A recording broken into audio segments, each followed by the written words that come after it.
Hi, everyone. Thank you so much for joining us tonight. We are so excited to be here with you. My name is Brooke. I'm one of our admissions representatives here at Azusa Pacific University. Tonight, we're going to hear from two of our professors from our psychology department. So we are so excited that you get to be with us tonight and learn a little bit more about this great program.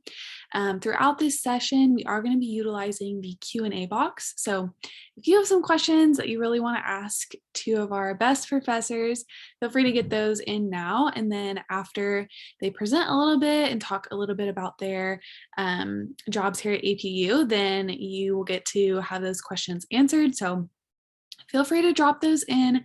We're going to get started in just a moment. But wanted to say welcome, and we are just so excited to have you with us. We get to do these events every couple weeks with a different major, and I'm just so excited. I've been chatting a little bit with both of these wonderful guests we have tonight, and they're just so knowledgeable in their field, and I'm just really excited to get to hear from them and have you meet with them as well. Also wanted to remind you that we are now doing some in-person events as well. So towards the end of the session, we'll be dropping some links to some events that we're having on campus as well. So we would love to have you come by campus and get to meet us in person as well too. So if that's something that you're interested in doing, we'll be sure to drop those links in the chat as well. But wanted to say thanks again for coming. Like I said, my name's Brooke. I'm one of the admissions reps here. Maybe I'm yours. I don't know, but would love to connect with you further if I am. And I want to introduce our two special guests here tonight. So we have Dr. Eeckland here, and then also Dr. Shelton as well. So they're both going to be sharing some more about the psychology department and what that looks like. So I'm going to let them kind of start it off. But again, if you have questions while they're presenting, feel free to put that in the Q&A box and we'll get those answered in just a little bit. All right, thank you, Brooke. Hi, everybody. I'm Katherine Eeckland, and I am the chair of the Department of Psychology. And I'm going to tell you a little bit about our department, kind of run through some basics, and then afterwards, Dr. Shelton and I will be happy to answer questions about our department and the program. Let me just introduce a little bit about myself, and then Andrew, I'll have you introduce a little bit about yourself before we do the presentation of the program. But I am a clinical psychologist, so I have a PhD in clinical psychology. And what that means is I am one of those kind of psychologists that see patients and do therapy. If you don't already know, there are lots of different kinds of psychologists. So there are psychologists that just do research or just do like community or public health kind of work. They don't work with patients, but I am one of those kind that do work with patients.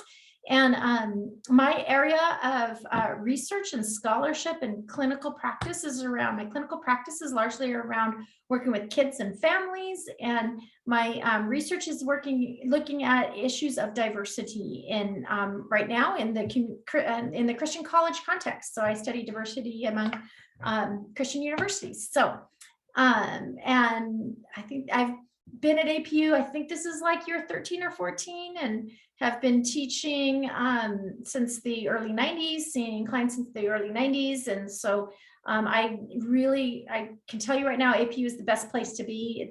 I've taught lots of universities. This is the best one. So I'm very happy to be here to talk about APU and help answer your questions to see if APU is right for you. Andrew. Yeah, so I am Andrew Shelton. I am a counseling psychologist, so really similar to clinical psychologists, have slightly different focus, but also have the applied piece where I see clients, I do therapy, and I specialized in couples and families in my graduate program. Oh, goodness, I forgot my train of thought. So my research is on attachment, which is kind of this invisible, really important emotional bond between two people. Have looked at it mostly in adults, so adult romantic attachment, but also have done research on parent-child attachment. I also do research in like positive psychology or positive processes in health and wellness. And I like to look at those two things across different cultures. So have done a lot of work with Latinos and Latino attachment and immigrant kind of processes of meaning making and hope. And have looked at more recently, I've been looking at like ethnic identity development and formation.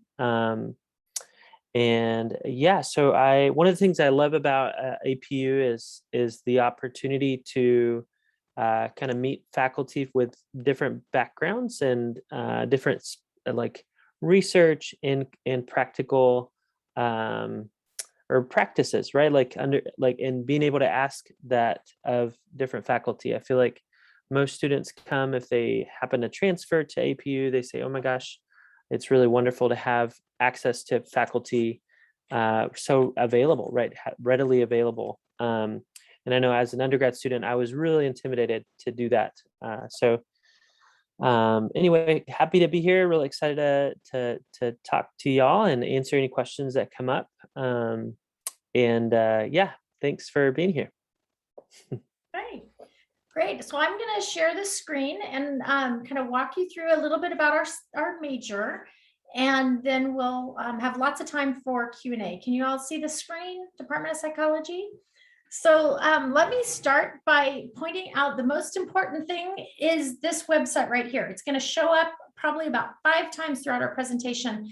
Psychology.apu.edu. That is our department website, and everything we're going to talk about in here you can find on that website, and lots more. That is our main vehicle. We also, when you're a student with us, we'll have an Instagram, and we have a texting program, and of course email, and so we have lots of ways that we communicate with you.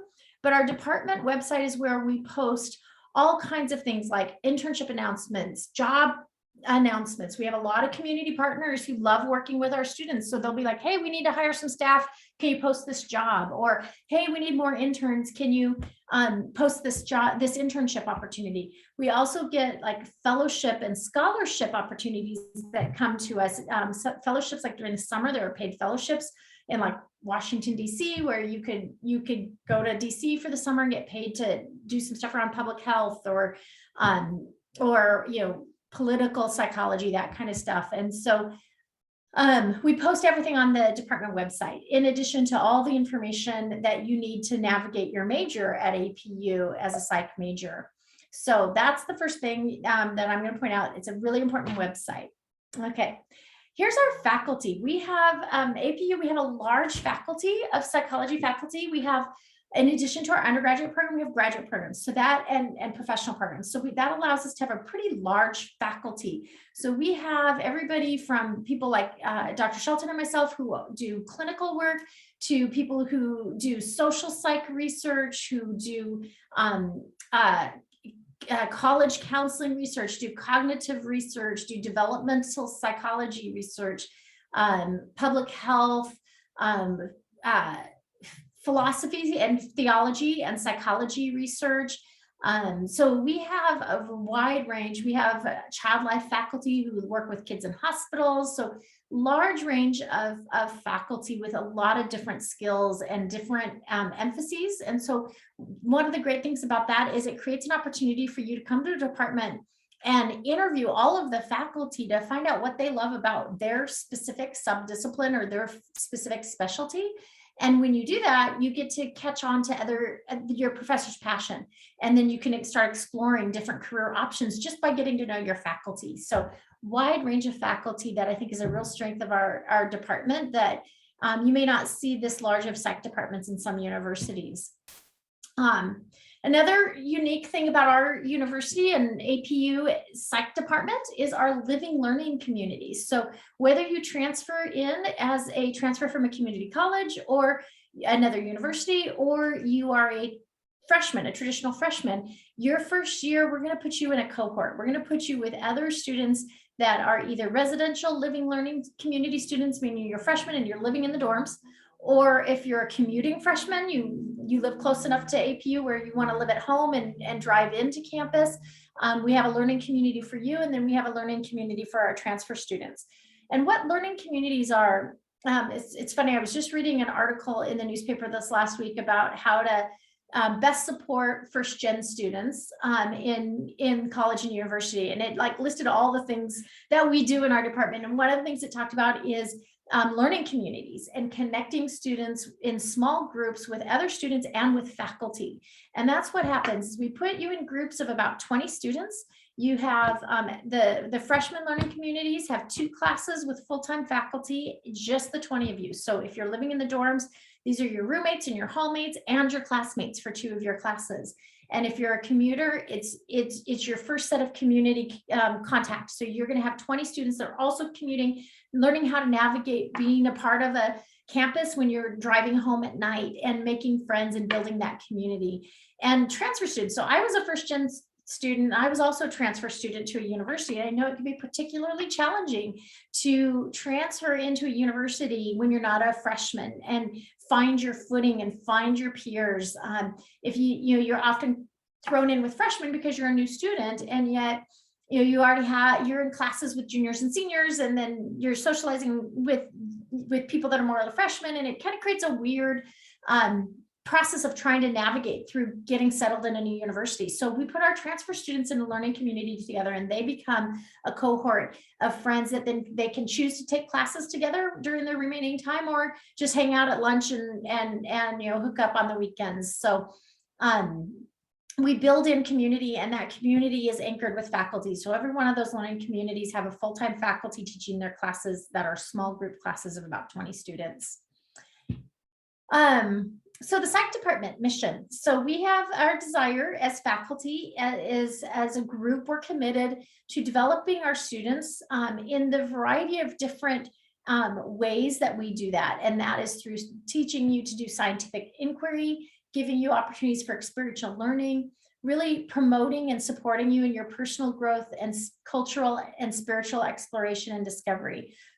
Our goal is for by the time you graduate, you have some sense of calling, that what your strengths are and where God is calling you to serve, what is next for you. So as you start nearing your senior year, you're going to have every time you sit down with faculty, we'll be like, okay, what do you think you want to do when you graduate? So we can start mentoring you and advising you and directing you in directions that will help you be successful. So like, for instance, today it's advising season right now, and I was meeting with a junior this morning, and it's time for her to do her internship, but her interests, she's discovered, are really in research. So we talked about how to find her an internship opportunity related to research. So we got online and started looking at some of the LA County internships and looking for those that will really help her get that experience in data management and engaging in research out in the community, rather than, where a lot of our students, they want to become clinicians. So we hook them up with, like residential facilities or day treatment facilities or hospitals where they can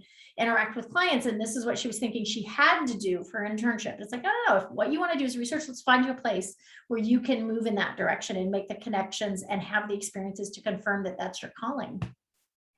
So we do that at APU. In addition, at APU, our department is large. We have a lot of different degrees.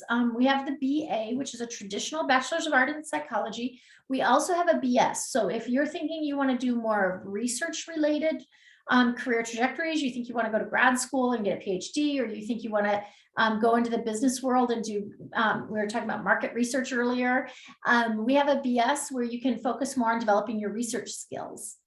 In addition, if you get to APU and you are taking a philosophy class and you decide you're in love with philosophy, you can double major, or you can also minor in psychology. Let's say you decide to change your major to philosophy and you want to still stay in psychology.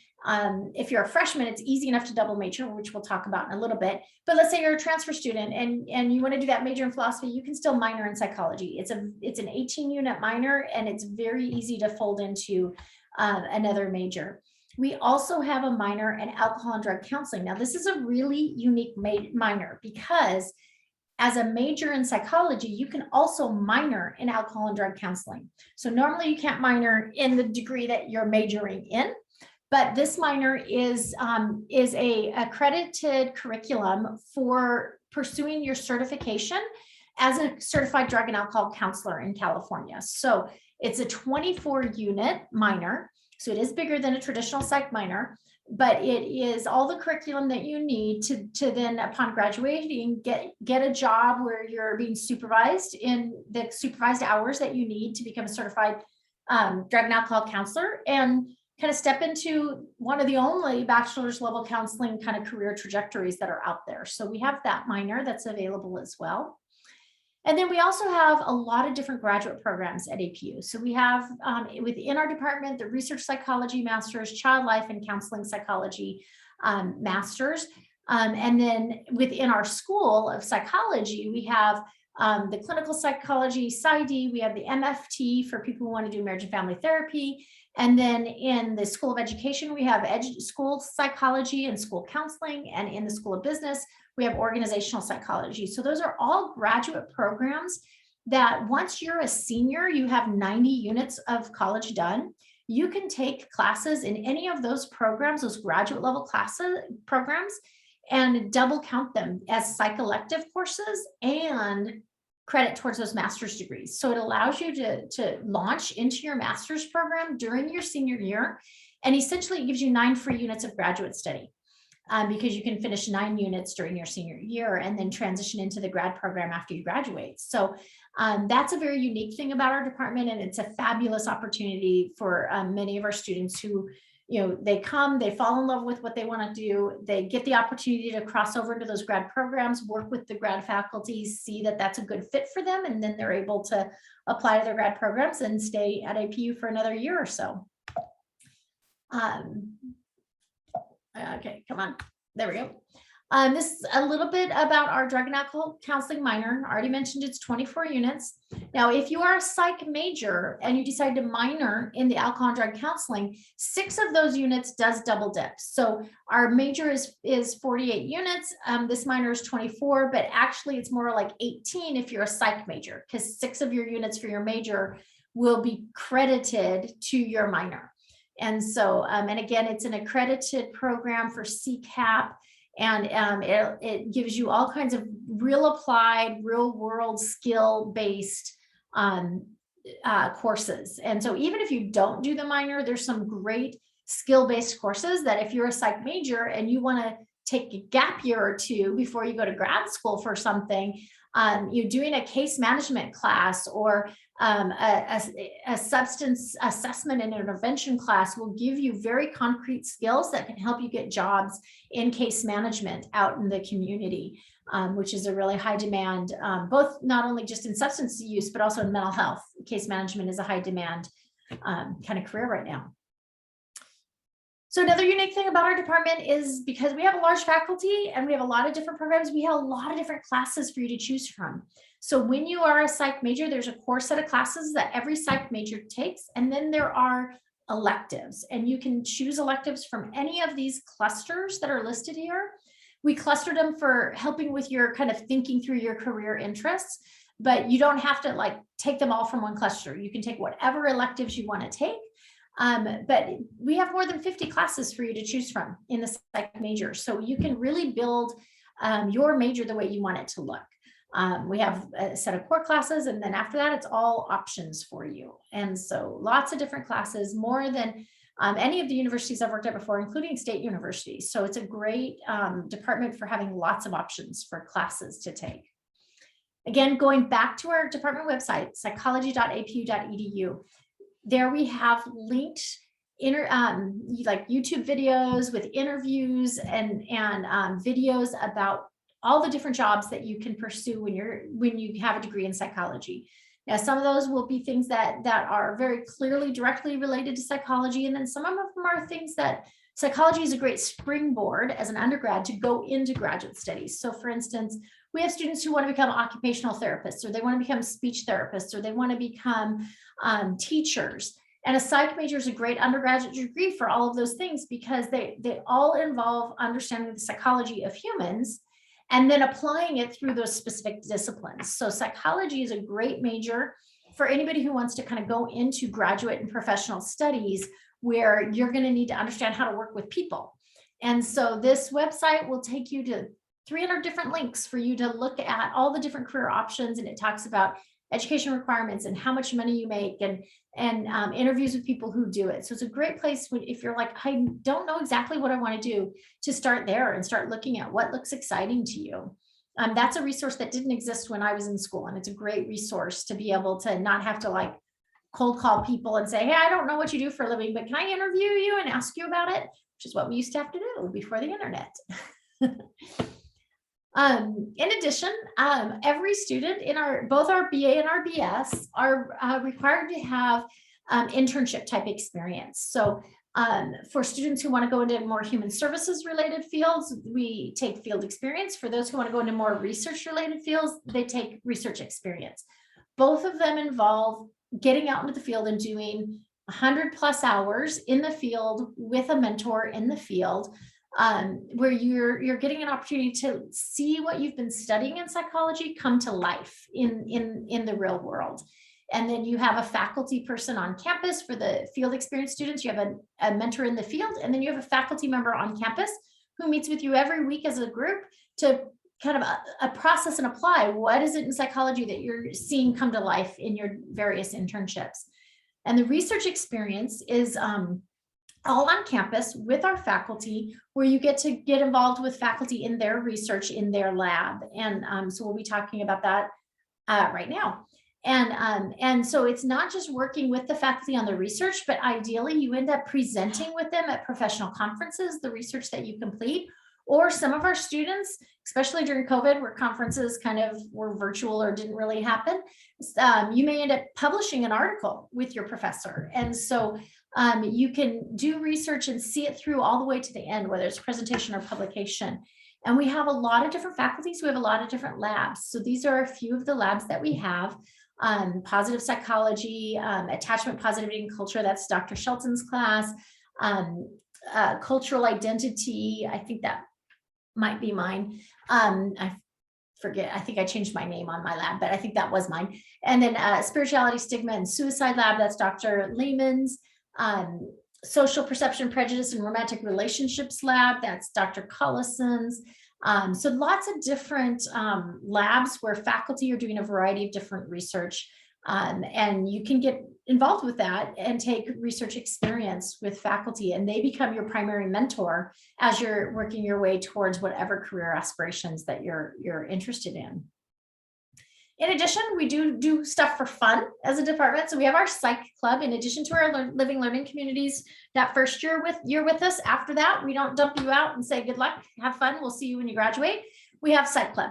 And so we encourage all majors, especially at the end of that first year, when you're finishing your LLC, we try to get you involved in the psych club and become leaders in the psych club as much as possible. And we do social events. We just had a Halloween event where we did painting of pumpkins and had tons of candy and drinks and music, and just we're outside socializing. And that's a great opportunity for you to interact with faculty and with classmates and peers. The psych club also does career focused things. So we have a professional panel coming up, I think this month, where the psych club is hosting people in similar professions. I think they're doing a child focused profession one. So they'll have everything from teachers to child life specialists to school counselors, all kinds of different child related career professionals come and answer questions for students. So you can start comparing and contrasting. If you're wanting to be a child professional, what are your options and what ones sound exciting to you?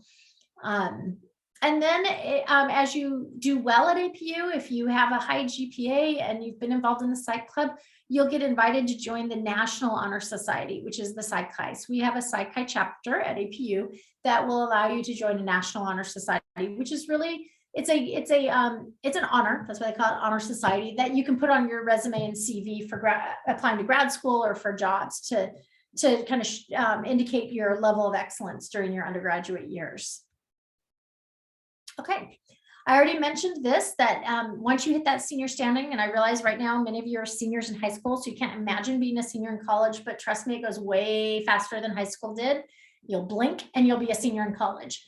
And so, but 9 units in your senior year can double count towards your undergraduate and your graduate program and all of our different graduate offerings. So it's a huge perk. Not a lot of universities will make that available to you. And then our department, we are housed right behind the Welcome Center. So when you come to campus, walk through the Welcome Center, say hi, wave, yay, and then just pop through that back door, and now you're in the psych department. And come by. We have faculty that are in the office every day, Monday through Thursday, between 9 and 6, and on Fridays between 9 and 3, so that you can meet faculty and staff and have your questions answered. We do one-on-one advising at any time. So you can make an appointment with your favorite professor, or you can just walk into the office and say, okay, who's doing office hours right now? And we can hook you up with a faculty member who's on office hours. Also, if you're going to come to campus and you'd like to sit in on a psychology class, that absolutely can be arranged. And so you can reach out to me, or you can reach out to Brooke, and she can connect with me or with Chloe, our coordinator, and we can make sure we get you hooked up to sit in a class and see what our classes are actually like. We don't have a lot of classes on Fridays because many of you are in high school, so you don't have a choice but to go to school on Fridays. But when you get to college, sometimes students don't seem to like to take classes on Fridays. So we're pretty much done on Fridays by like 1 o'clock with classes, because otherwise students don't sign up for them. And so, but any other day we have classes that run basically from morning until 10 or 11 at night. So you could come by almost any time and just let us know when you're coming and that you want to be in a class and observe a class, and we'll get you set up. And again, you have an APU login because you're applying to APU, and you can use that login, your APU email login, to go to our website, psychology.apu.edu, and just read everything on there. It's all open to you, and you can look at it now even before you become a student. And that includes faculty bios, so you can get to know more of the faculty besides just Dr. Shelton and myself. And I think we even have put in a photos page where you can see some of the pictures from some of the events that we've been having. So, and I think that's it. Any questions? Awesome. Thank you so much, Dr. Eeckland. If you all do have any questions, like I said, please feel free to utilize that Q&A box. And I will kind of pass those off to our guests here tonight. But I do want to start with one question that we received. So what would be maybe your ideal psychology student for your program? What would be your suggestion of how to be that best student, so that the students that are coming in can be kind of prepared to see if this is a good fit for them? That's a great question, except that I would say who you are. Like, that's what we want. We love having a wide diversity of students. So we have lots of first gen. We have APU is an HSI and a minority serving institution. We have a lot of students that come from all over different backgrounds. And that's what we love, getting students coming from a variety of different experiences and backgrounds and perspectives in a classroom to just like learn from each other. And so, so I'd say, whoever you are, you're the ideal student, right? Because we want you to come as you are and be who you are, so that you're going to contribute to the learning of your classmates and of your faculty. Like, we learn from you guys as well. And so, but with that said, it doesn't hurt to, if you are afraid of math, that's okay. We have faculty who will help you through statistics and through data analysis. But if you love math, then that's awesome. But I think you have one required math class, that's statistics, and then one required data class called data analysis. And that's where we teach you how to do everything on a software system that makes it so much easier than doing math in the traditional way. So it's where we're going to teach you how to use SPSS, and then you're going to love research because you don't have to do calculating. You can literally tell the computer to do it for you. So, but we have students who are terrified of that, and we have fabulous faculty who are really good at teaching people who are afraid of statistics. So I think just come as you are and be who you are, and don't be afraid to share who you are. Andrew? Yeah, I was gonna say the same thing, that there's there's some students that know from the get-go what they want to do and how they want to get there and what they're going to pursue. Most students have some idea, but not sure until kind of halfway through their semester, their career.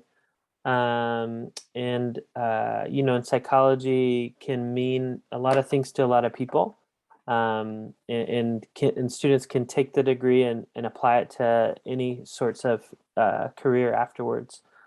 I think I think I agree with that, like any student is a good fit. I think in terms of like the practical things, the students that I enjoy working with the most are not necessarily like the top students, but those who are open to kind of like incorporating feedback and kind of do better the next time. Those are my favorite in terms of just like eager to learn, because I feel like I was kind of that student, like not the brightest student in most of my classes, but if you tell me how to do it or help me understand what I'm trying to learn, then I'll work really hard at it.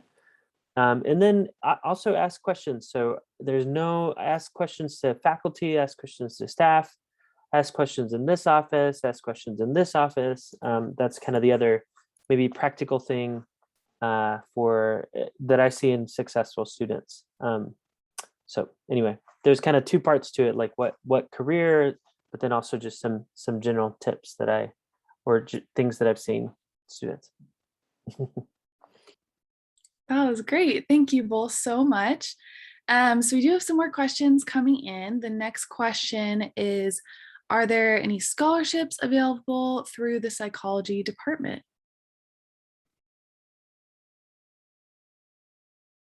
You're muted, Catherine. Yep. Sorry, I There we lost go. my mouse.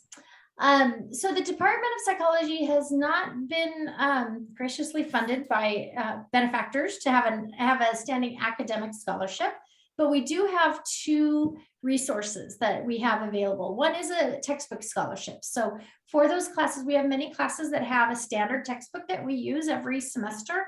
So we have a textbook scholarship for students that textbooks in college can get pretty pricey. And so for students who are on a tighter budget, they can apply to the textbook scholarship. And what that does is it creates a loaner.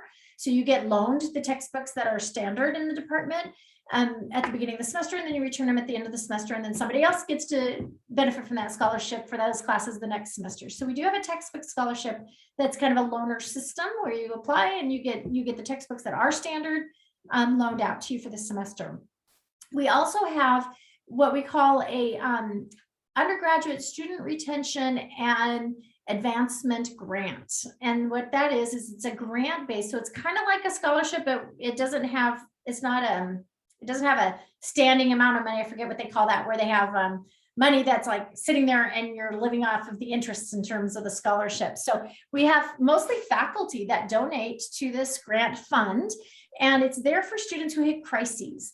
So you're hitting a crisis that you can't like register for classes, or we had one student who couldn't get to campus, and so we couldn't do it with our grant alone, but we partnered with another agency and we're able to help get them transportation, get them the vehicle they needed to be able to get to campus. And we've had students who've needed funds to be able to go to conferences, to present with faculty at conferences. Like they were able to cover their school costs, but they got accepted to a conference in San Francisco, but they had no ability to get there. So then we've been able to kind of use those kind of emergency funds to help students in crisis or urgent needs, that's really around retaining students in the major and getting them through to their career goals successfully. Awesome. That's great. And then I'll speak just a little bit from the admission standpoint. So if you are an admitted student or you become an admitted student, just by meeting our admission requirements, will receive an academic scholarship. And that can range anywhere from $11,000 up to $22,000.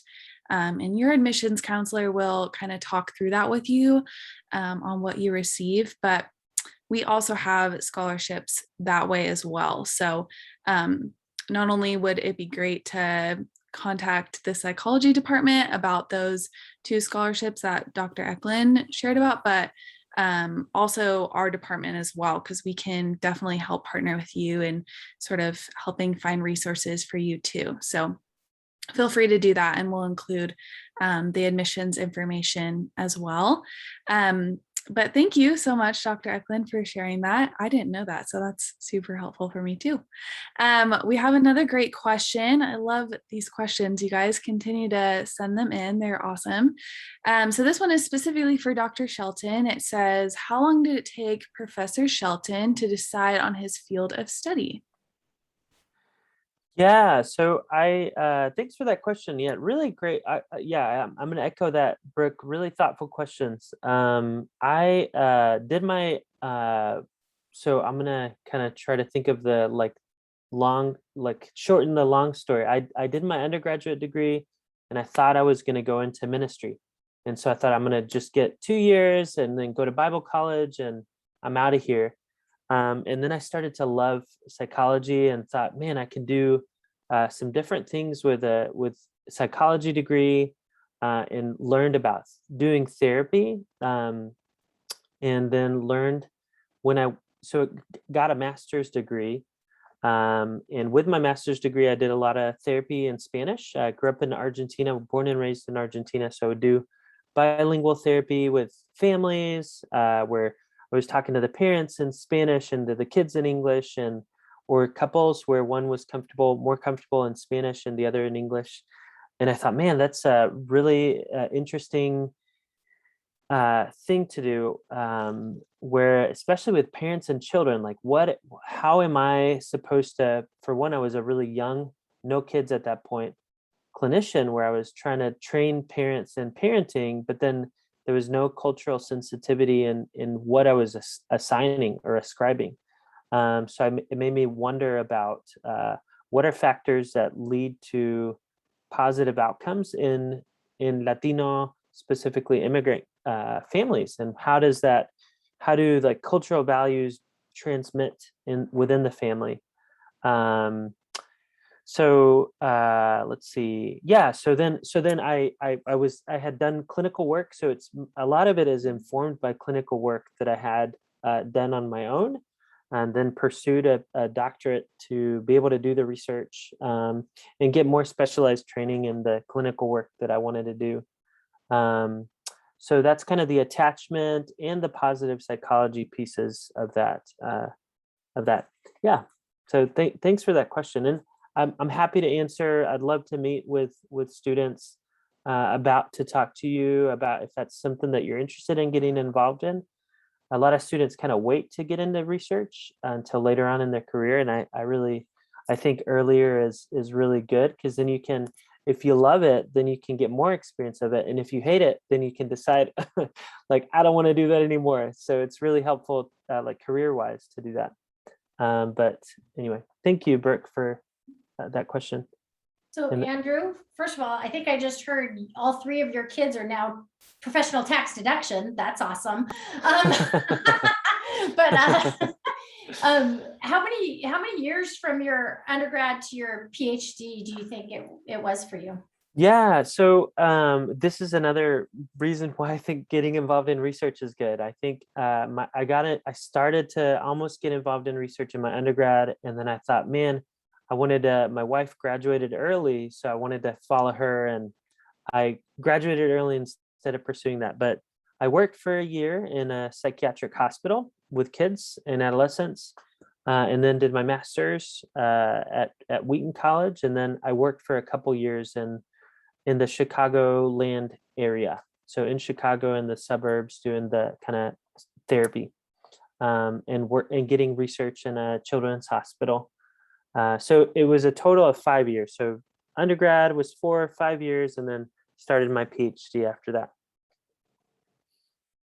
So if I had done research, it probably would have been maybe no years, or maybe 1 year. But I think that I learned a lot, and I don't think I would trade it for how I think of the world, and friendships and relationships that I developed over in those 5 years. But for undergrad students, I say no. Let's try to, if they're interested in, right? Not everybody's interested in grad school. Not everybody's interested in the PhD. But if that's kind of what I love having those conversations with students. That is really interesting. So kind of to follow up that question, now that we're talking so much about research, for our students who maybe are interested in research, how would both of you recommend that they get involved? Is that something that you will partner with them on? Or is it something they should kind of start to think about, maybe what field, and kind of search for those? What would be sort of the process on getting involved in research?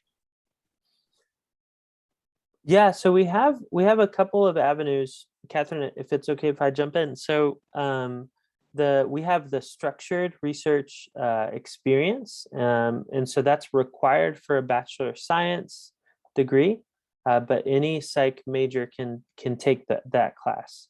Um, and I think that all faculty have um, anybody that has a research lab is pretty comfortable mentoring the students into different careers. So I've had students that don't want to do graduate school and they just want to enter the workforce and just kind of were curious about getting research. And then I've had students who really want a master's degree in clinical psychology or master's degree in ABA therapy, or students who want to go on to PsyD.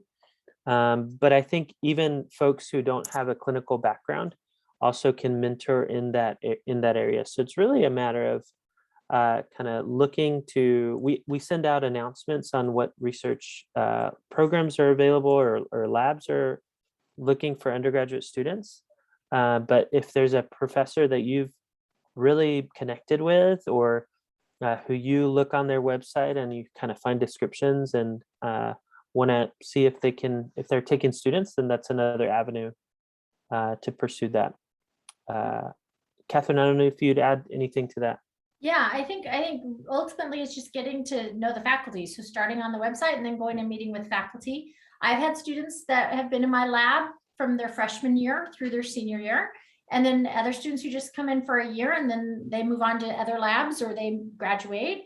But also I think ideally in your first year, you're going to take Writing 260, which is our required writing course, writing intensive for your GE. And in that class, you're gonna get an overview of a lot of different career trajectories. So all of those 300 websites, you're not gonna watch all 300, but you'll get some orientation to all the different career options, and then we'll point you towards faculty who you could talk to about that. So I think in that class, you'll start to not only learn about research, but you'll also start learning about your career options.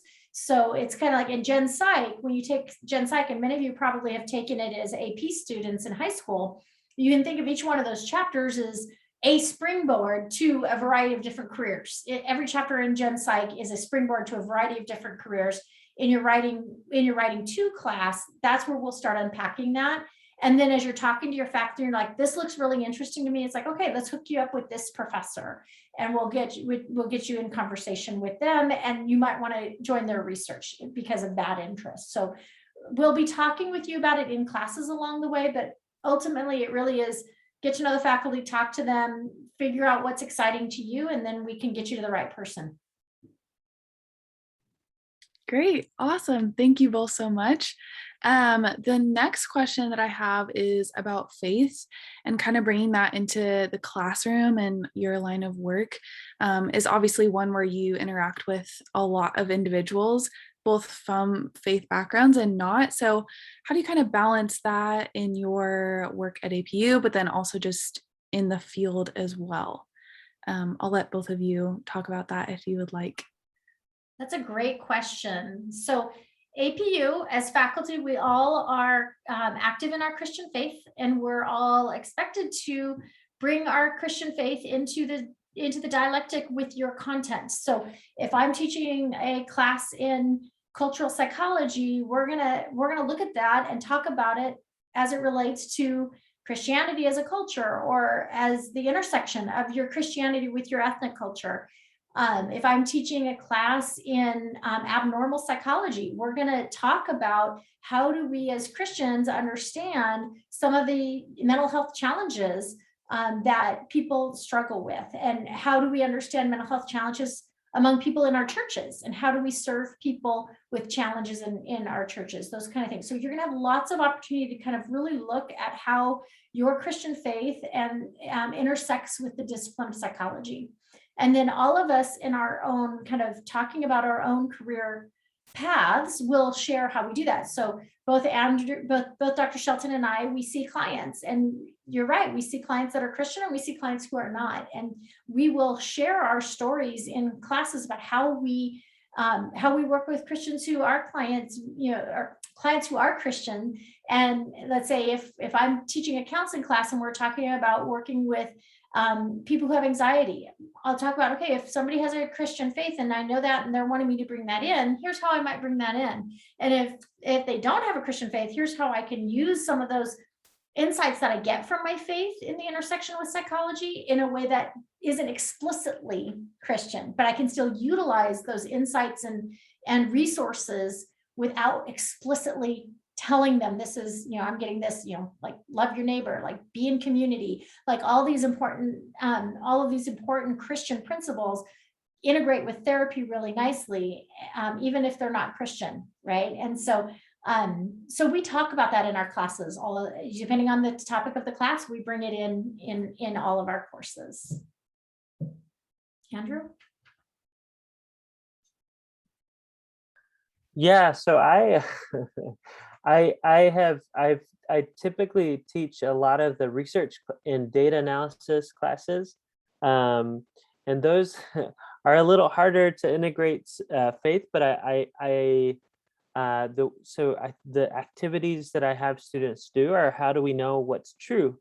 How do we know how do we know what we know? And how do we approach, if they identify as Christian, how do we know what's truth with the big T in your Christian faith?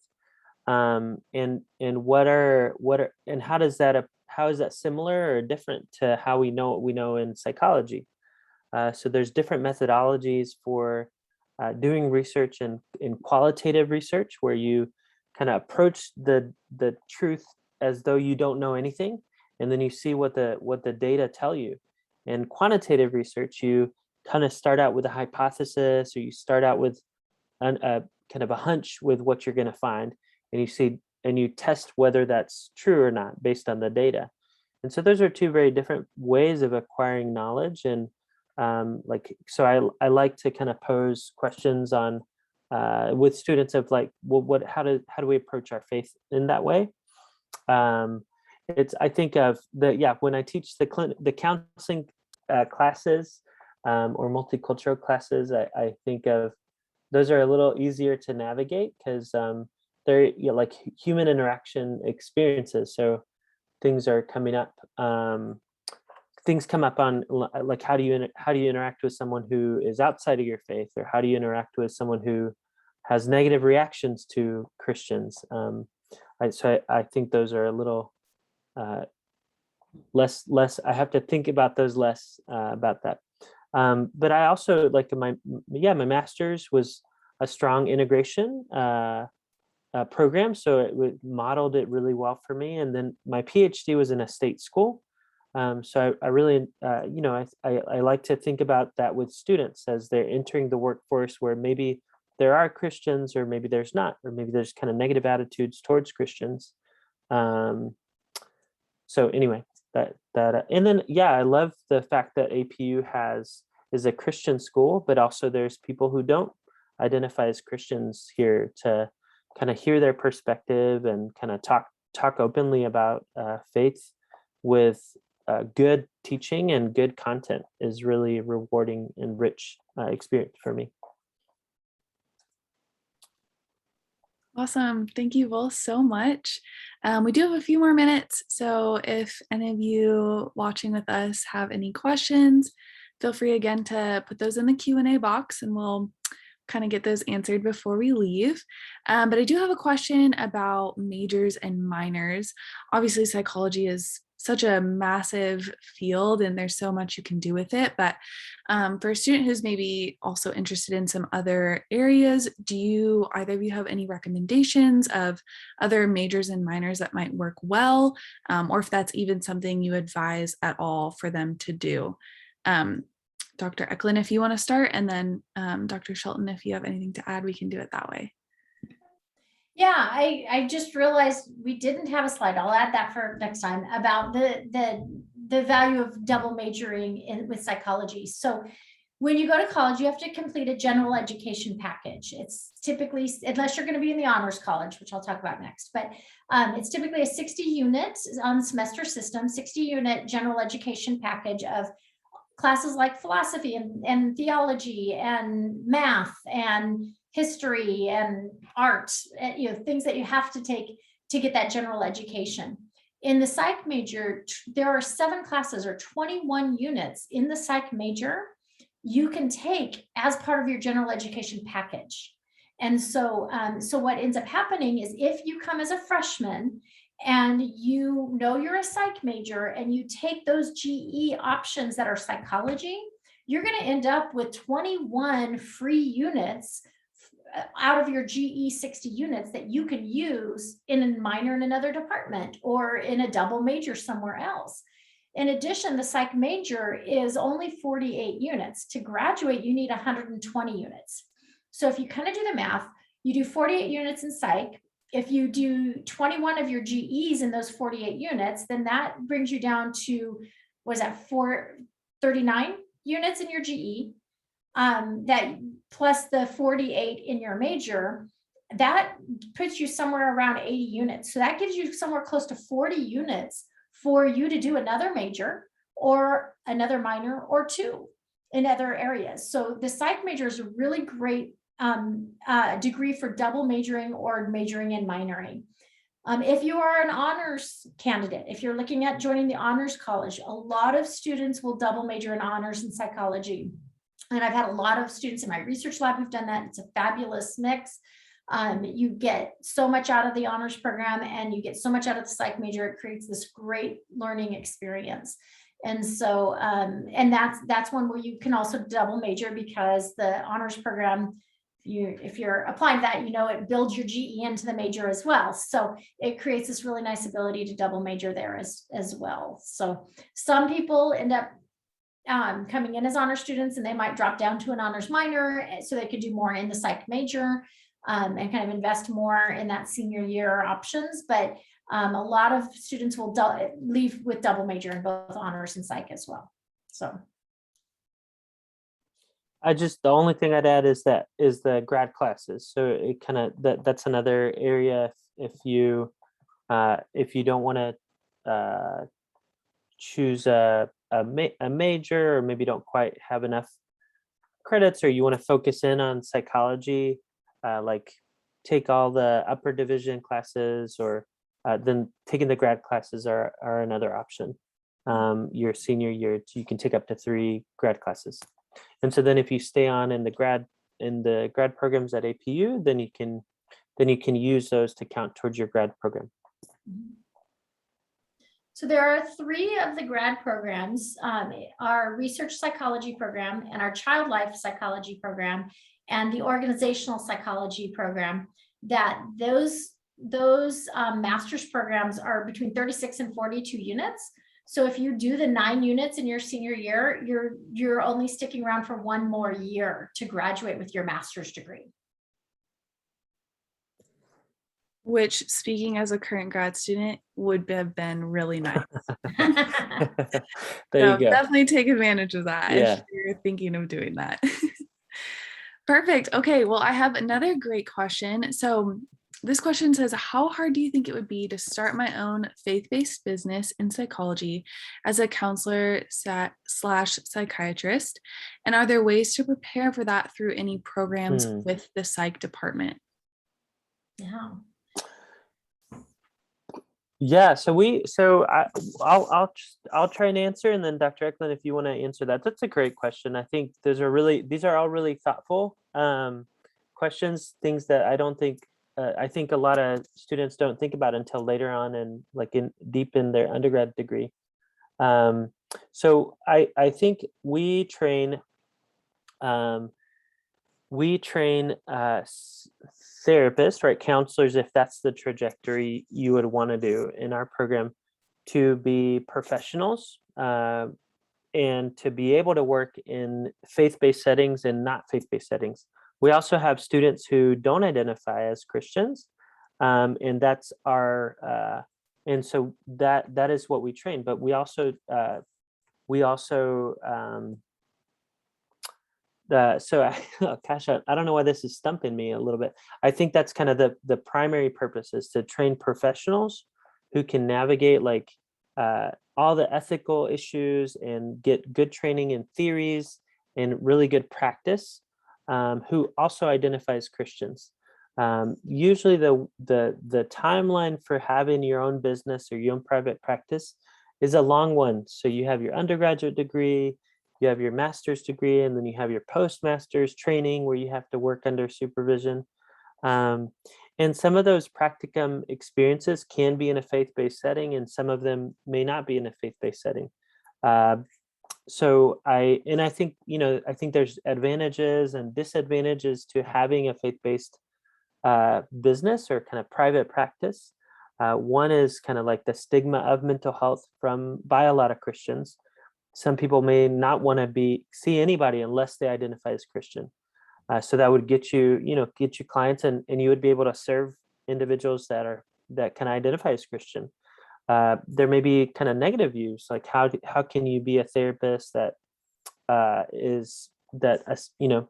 a therapist who also identifies as Christian? I think some people see that. I think some of my professors in my state school had that view. So I think I don't know if that answers the question, but I think that certainly we train based on to be able to get that license, and that's what's the biggest thing. And then also to kind of think about yourself and thinking about your clients from a faith perspective, which is something that I really value, kind of both of those things, having a great professional training, but also kind of a faith perspective. I don't know if you'd add anything to that, Dr. Eeckland. Yeah, first of all, if you're interested in being a psychiatrist, please do not lose that interest. We have such a dearth of psychiatrists. There's a huge, huge, huge societal need for psychiatrists, especially ones who work with kids. As a child specialist, I'm telling you, we need them desperately. And if you want to become a psychiatrist, I would recommend being a psych major. Do really well in your undergraduate psychology classes. Make sure you take the electives that you need to get into medical school in the biology department, so that you can go right into medical school, and with a high GPA and those electives taken care of with your extra units, you should be able to go straight into medical school. And becoming a psychiatrist is a long route. You have to finish medical school, and then you got to go to psychiatry school and do your fellowship. But there's such a huge need. So if you're interested in becoming a psychiatrist, I highly, highly, highly recommend that and reinforce it, because our society is desperately in need of psychiatrists. So psychiatrists are different from therapists in that they prescribe medication for people who need medication to help their brain kind of function optimally so that they can benefit from therapy better. So absolutely go for it. We support you in that. We'll help make sure we're advising you to get as close to medical school as we can get you. We don't have a medical school to send you to, but we'll help you find the ones that you want to apply to and help you apply to those. But as an undergrad, I agree with Dr. Shelton that we're gonna train you how to think scientifically, how to think faith integratively, and either as a grad student in our therapy programs, teach you how to be a really excellent therapist. As Dr. Shelton mentioned, the route to private practice is a long one. So if you're doing a master's level clinical degree, you're probably talking about 5 years after your master's before you're really going to be ready to be out there in your own business. Do you need to have any business training to run a business? I suppose it's helpful, but you can also hire a good accountant to do all that stuff for you, right? But there are people who they go and they get their master's and then they go get an MBA to learn how to build a business. And APU has MBA options available as well. So, but as an undergrad, I would say just really focus on developing your skills as a student and really clarifying your professional interests.